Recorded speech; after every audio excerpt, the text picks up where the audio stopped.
Hello, everyone. Happy 2024. I don't know about you, but I'm thrilled to be in this new year. I know it's a mental thing, but I really do feel the energy of the new year, new me.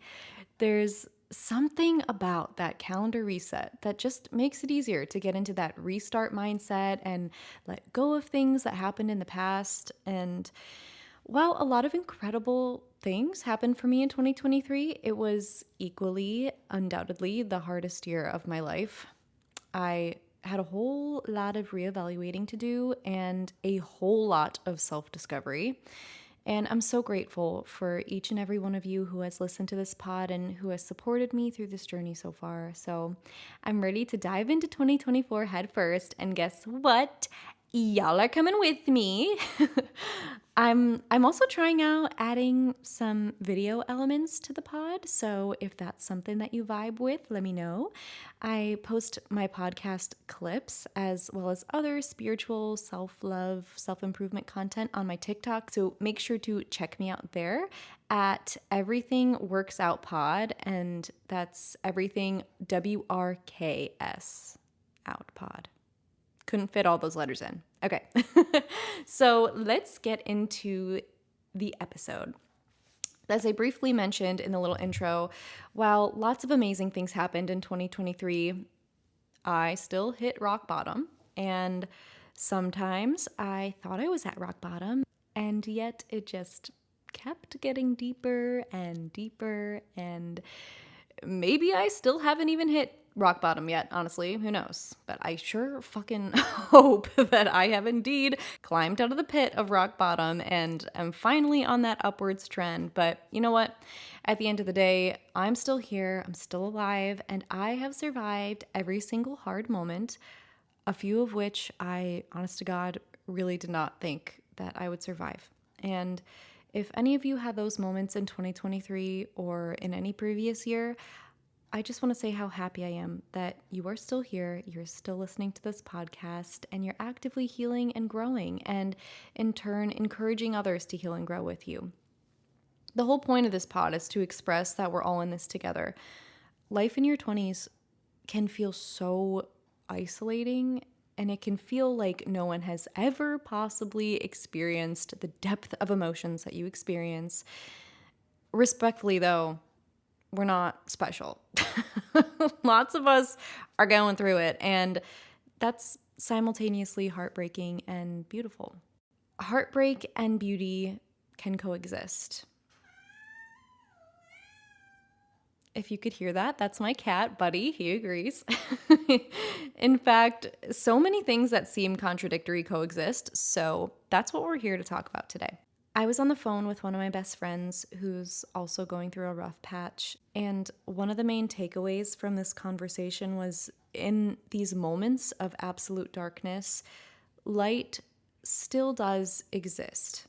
Even if we can't see it, even if we can't appreciate it, the sun is still going to rise, even after the darkest, stormiest night, and we may not have the capacity to feel gratitude for that rising sun in the moment, but it still exists, and the hope that one day we will be able to appreciate it again still exists too.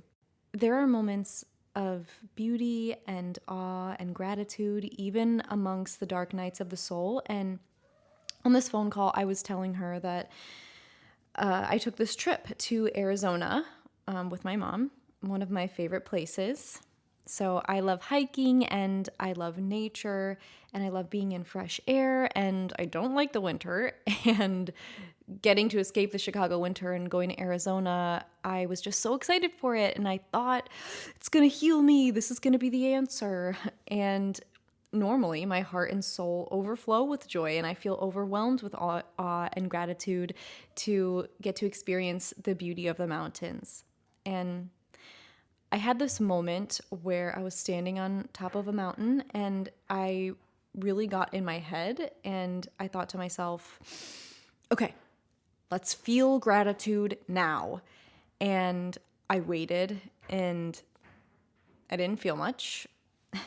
And then, of course, exactly, buddy. And then, of course, the frustration kicks in.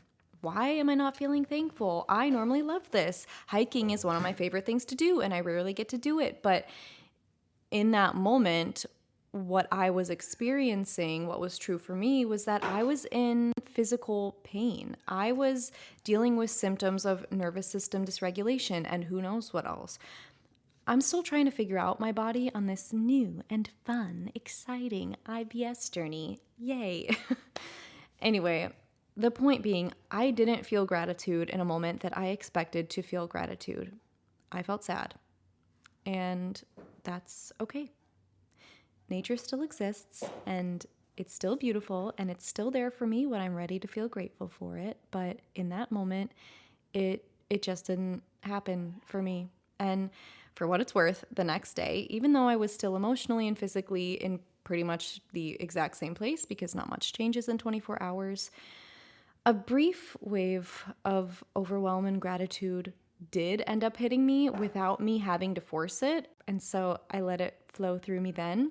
But yeah, brief moments of gratitude can still exist, even in these prolonged states of sadness. And just because you may be at a point in your life where you aren't experiencing these joyful emotions to the extent that you're used to, it doesn't mean that they're gone forever. We can still allow them to exist, even if that volume notch is slightly lowered. The volume will get turned up again. There are seasons in nature and there are seasons in our life. And there are both flowers and rain in springtime. And in fact, the flowers need the rain to grow. And before there are flowers, there are seeds that are planted too. There are seeds that sit there and they can only grow when the rain comes, and they grow because of the rain. So, what are some other emotions or states that can coexist? A few that I want to dive a little deeper into are love and grief, acceptance and desire, stress and calm. And I know these seem contradictory. They are, so bear with me as I discuss my opinions. Starting with love and grief. This year I have grieved a lot. I'm still grieving. I've grieved the ending of a very meaningful relationship. I've grieved the career path that I have made the conscious choice to part from for now.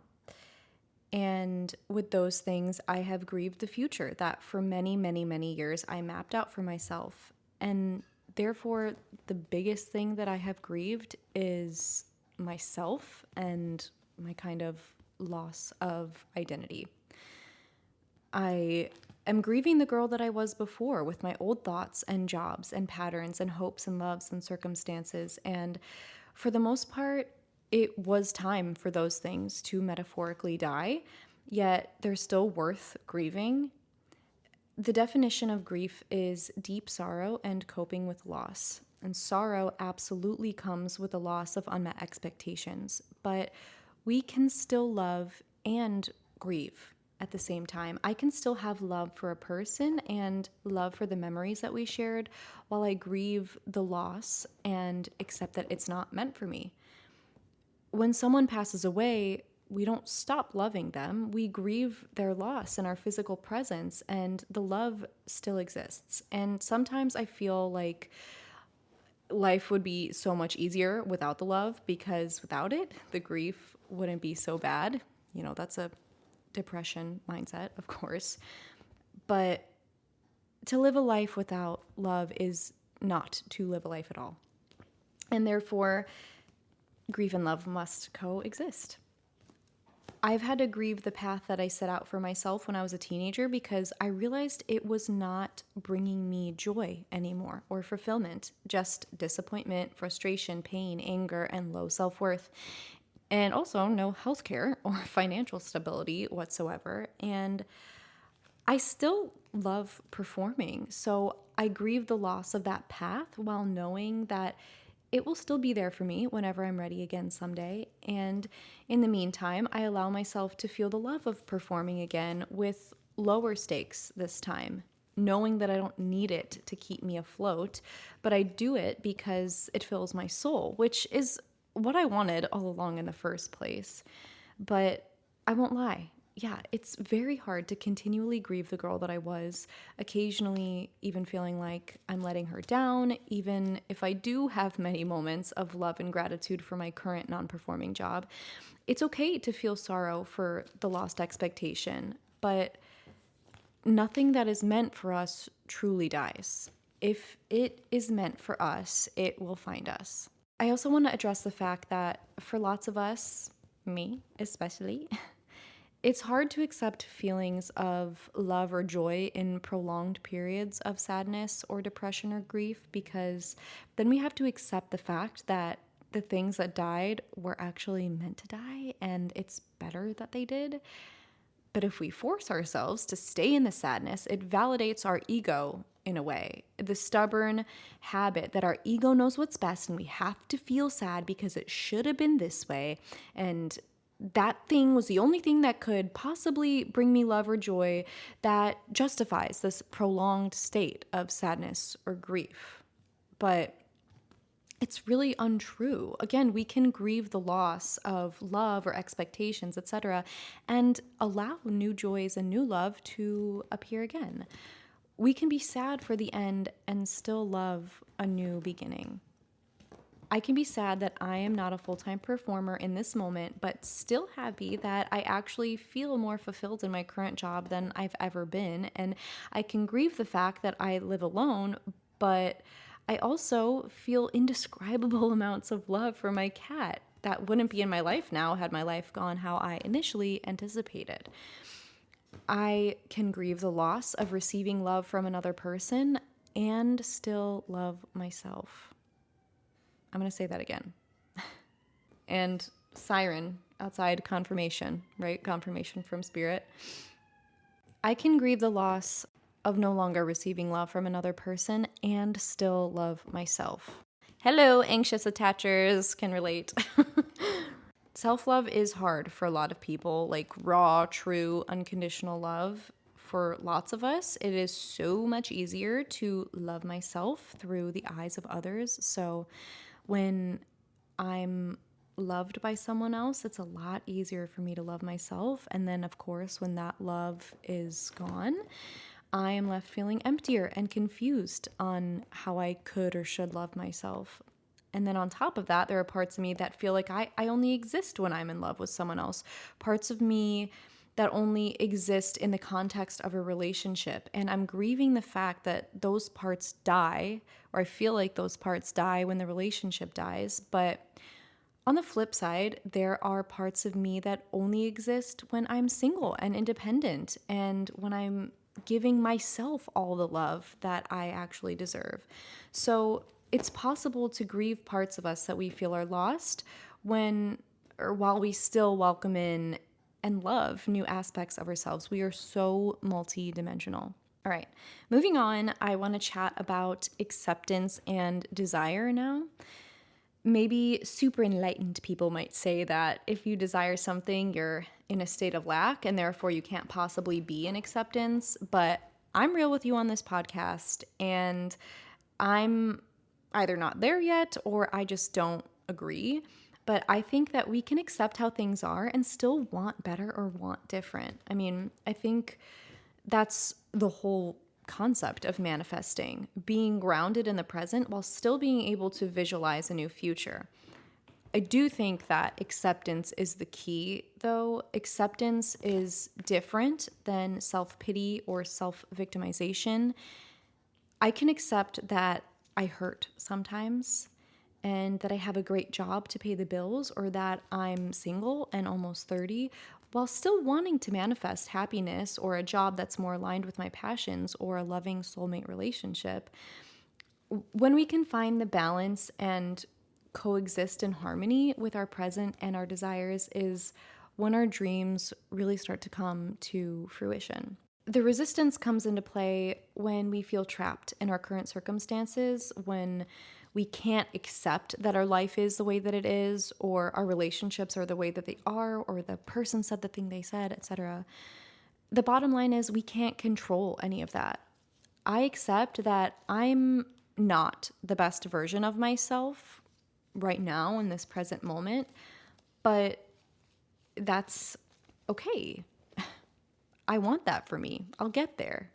I want to be the best version of me. I mean, it's okay to not be okay 100% of the time. It's also okay to be okay with not being okay.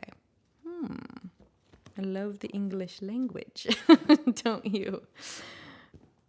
But the more okay I am with not being okay, the easier I can let the energy ebb and flow and let go of what's not serving me. When I resist the sadness so much, and then the frustration builds on top of that, and then the hopelessness builds on top of that, well, we've all been there. So just let yourself cry, accept the sadness, accept that you're not okay right now. That's okay. And still express desire for the joy once those clouds have cleared. Alrighty. Now, lastly, let's discuss stress and calm. This one has taken me on a hell of a ride, and I'm still trying to understand how they work together, honestly. But from what I've learned this past year is that they can certainly coexist, especially within our bodies and within our nervous systems. If you're an avid listener of the pod, you know that I talk about nervous system dysregulation quite a bit. And one of the wildest parts about being dysregulated to me is that it can happen on such an unconscious level. Our bodies get stuck in fight or flight or even in freeze, and we experience all these physical symptoms because our bodies think that we are in danger. They've been conditioned to believe that we're in danger. And this has been me the latter half of the year. And when I tell you, it is the most confusing thing that I have ever been through, because I do take a lot of care of my mind. I meditate daily, I journal, I go to talk therapy, I do hypnotherapy, and because of that, there have been many times when my mental anxiety and spiraling thoughts have actually felt very at ease. And I've felt a lot of peace this year in terms of my anxiety. It has calmed down a lot, which I'm really grateful for.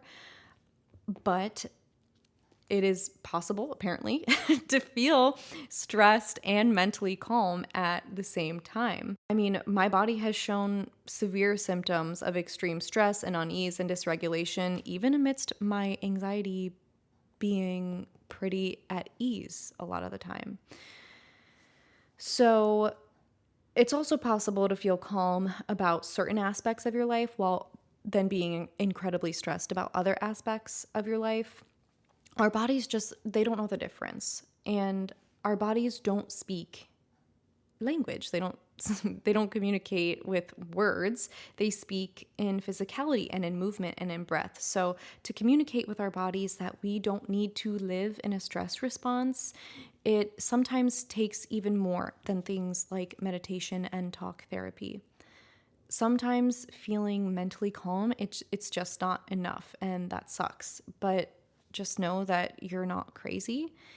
And if your body is panicking and your mind is calm, there's nothing wrong with you.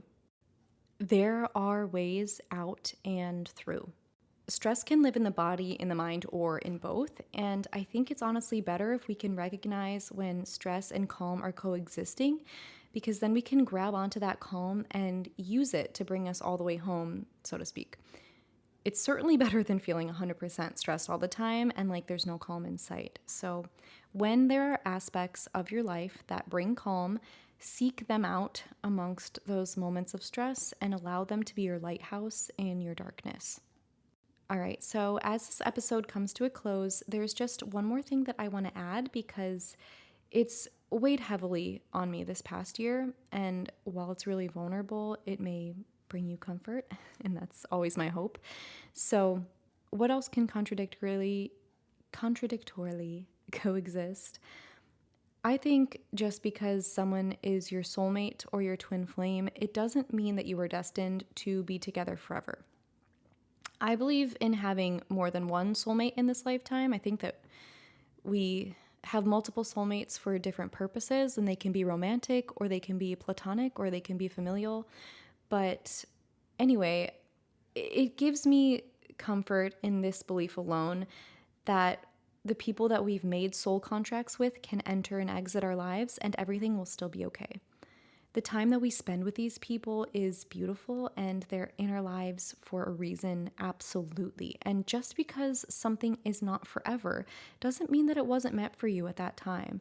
Just because someone isn't in your life forever doesn't mean that they're not a soulmate, especially with twin flames. Twin flames meet on Earth to show one another exactly where they still need to heal. And a part of that journey is the pain of separation. So I just want to validate everyone who has experienced a separation, whether that be a romantic breakup or a platonic breakup. Oh my God, me and my best friend talk about this all the time. Platonic breakups can hurt so badly and no one talks about it. But anyway, if you have experienced a separation from someone you truly loved and cared about, and it's made you question whether it was worth all the love or question if it was even real, it was worth it. And it was real because you experienced it and your experience is real and is valid. We're humans. We're complex and we are not crazy for feeling multiple things at one time. In fact, if you do feel these multiple things at one time, really embrace it. It's a gift. How empowering is it to feel our complex range of emotion and how we use emotions to fuel our actions and implement change? It's what makes living so special. All right, guys, thanks so much for tuning in. If this episode resonated with you, please go ahead and give me a follow on here and my TikTok as well. I am sending all the love and healing vibes your way for this very abundant new year.